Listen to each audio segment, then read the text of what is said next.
Hey guys, Mike here. Welcome back to my channel. Thank you so much for being here and clicking on this video if you have, which I assume you have, because if you weren't seeing this, you wouldn't have clicked on the video. But anyway, I'm Radio Mike.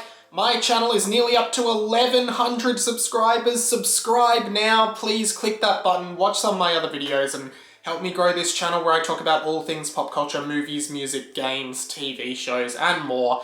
Again, check out some of my other videos and my podcasts, which go up on full on this channel. But today, let's get straight into the video because I want to talk all about a brand new Amazon Prime original series, Invincible, which I have been watching and enjoying so much, and I really think you should watch it too.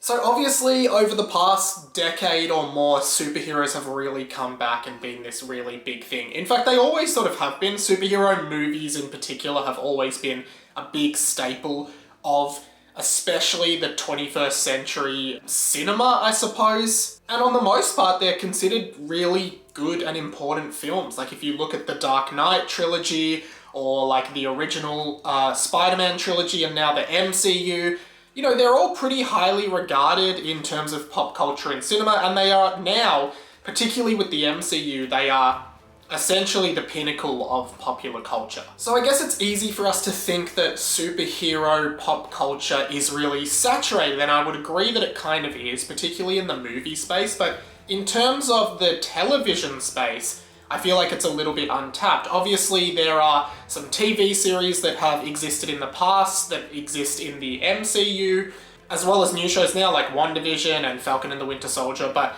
in terms of other superhero content on television, it's sometimes been sort of difficult to find stuff outside of the MCU or DC in this entire thing, because they are the juggernauts of the comic book industry, and I guess in turn the superhero industry as well. Invincible is a comic book series by Image Comics, I guess one of the smaller comic book companies, particularly in relation to DC or Marvel. They also do Kick-Ass and The Walking Dead, and it has recently been adapted into a TV series of the same name on Amazon Prime, which is absolutely incredible. I guess what I really like about it so far, and there's only been 5 episodes out so far, but each one has just gotten me more and more hooked into this world and what it is it's very much character driven, and it really feels like this world is really well built and really well lived in. Like there is a lot of established lore of this world. The main character, who is the young teenage superhero Invincible, is the son of one of the Earth's greatest protectors, Omega Man, who is essentially Superman.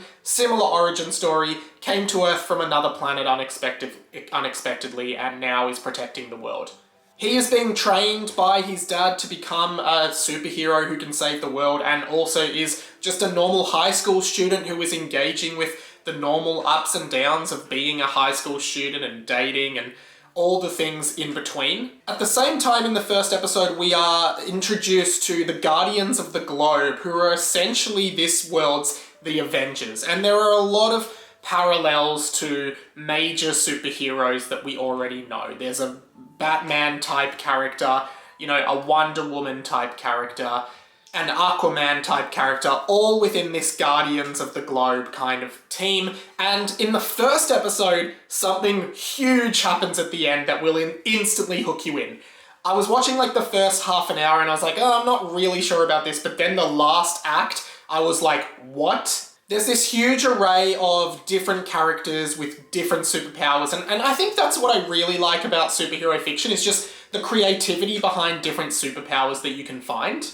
And I like that they are all established superheroes with their own alter egos and names and costumes and everything like that. It does make it really fun to see and meet all these different characters and find out what their powers are. The main character, Invincible, being the son of one of the world's greatest heroes, actually kind of reminds me, and this show in general sort of reminds me of one of my favourite childhood films, Sky High, where the main character, Will Stronghold, was the son of 2 of Earth's greatest heroes, who had super strength and flight, respectively. And he is a high school student without powers who has to try and get through high school not having powers. But it does really remind me of this theme of like the father being this super strength Superman type figure who really wants his son to have powers and follow in his footsteps and wants to train him up, and etc. There is a Hellboy-like parallel in this, who is like a detective that's trying to figure out a main thing that is going on in the show. And I really do like the parallels and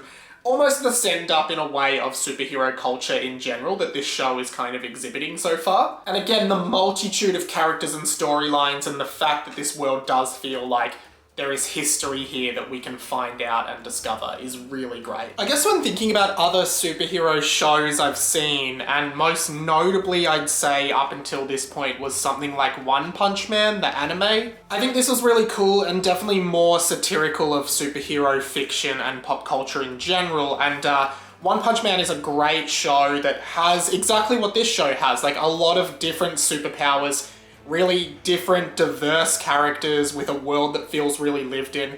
But then you kind of have that grounding of One Punch Man yearning for a competitor that is able to match him. And there's all that amped up stuff and amped up superhero speeches and huge fights. Then One Punch Man can kind of just, in one punch, beat the battle or beat the fight. And I guess this show is a little bit different because there are struggles and it's more about juggling the responsibilities of being a superhero. Kind of like Peter Parker style stuff where you've got your secret identity and you don't want people to know about that, but it's starting to impact on your day-to-day life because you're out doing superhero stuff when you should be meeting with friends, or you've promised friends you're going to do something and then they're upset with you and you can't tell them why, and just, you know, all the stuff that comes with being an adult and a superhero at the same time, I suppose. It's really strong, nuanced writing that has a lot of depth to it, and again, a lot about relationships and characters and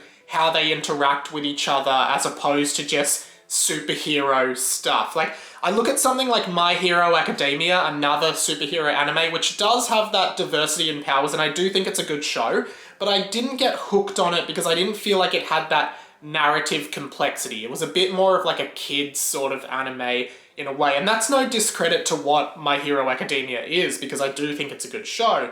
But I feel like stuff like this, Invincible and One Punch Man, are just a little bit more mature, a little bit more directed to an older audience, and, you know, I guess a little bit more explicitly violent as well, which always helps a little bit. But overall, I've been absolutely enjoying Invincible. It's one of the best shows I've watched in a really long time, and I think you should definitely check it out for what it is. I think there are 8 episodes in the first season, 5 of which are currently out, and there's 3 more to come out after that. And I am just like, literally, I'm not sure if I want to wait for the last 3 to all be out and then just binge it or watch it week by week, but I really hope this show keeps going after the 8 episodes, and I really want to even pick up some of the comics as well to check them out. Those are my thoughts on Invincible. Let me know if you've checked it out or if you plan on checking it out. Hit that subscribe button down below to support me. I also have a Patreon, which you can subscribe to for as little as $1 a month to support me there. And check out some of the other videos on my channel, which are on screen right now. And yeah, I'd love to see you in another video or in a past video, which I guess is another video. Anyway, I'm gonna stop rambling now. See you next time. But I went to run my hand through your hair and I noticed you were attached to string. You were a puppet this whole time, you were attached to string.